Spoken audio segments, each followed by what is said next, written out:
গাজাবাসীর জন্য ত্রাণ নিয়ে নীল সমুদ্র পাড়ি দিচ্ছে ত্রাণবাহী জাহাজ ম্যাডলিন।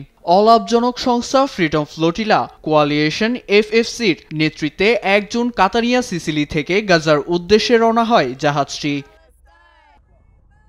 এর মধ্যেই জাহাজটিকে গাজায় প্রবেশ করা থেকে বিরত থাকার হুমকি দিয়েছে ইসরায়েল। বৃহস্পতিবার গণমাধ্যম জেরুজালেম পোস্ট জানায়, ইসরায়েলি প্রতিরক্ষা বাহিনীর আদেশ অমান্য করে গাজায় নিষিদ্ধ জলসীমায় প্রবেশের চেষ্টা করলে পরিণতি হবে ভয়াবহ।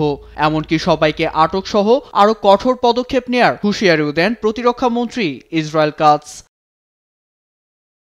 এদিকে ত্রাণবাহী জাহাজে হামলা না চালাতে ইসরায়েলকে অনুরোধ জানিয়ে বার্তা দিয়েছে বিশ্বের লাখো সাধারণ মানুষ। মেডেলিনে থাকা কর্মীদের উপর সম্ভাব্য হামলা থামাতে তেল আবিবকে ইতোমধ্যেই 4,98,000 ইমেল পাঠানো হয় বলেও জানায় এফএফসি।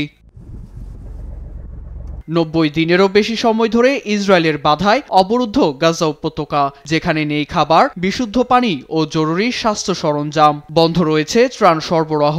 ফলে গাজার 93% অভুক্ত ফিলিস্তিনিদের দুর্ভোগ কিছুটা প্রশমনের লক্ষ্যেই খাদ্য ও শিশু সামগ্রী নিয়ে গাজার উদ্দেশ্যে রওনা হয় ১২ সদস্যের একটি দল। যে দলের অংশ ২২ বছর বয়সী সুইডিশ পরিবেশবিদ গ্রেটা থানবার্গ।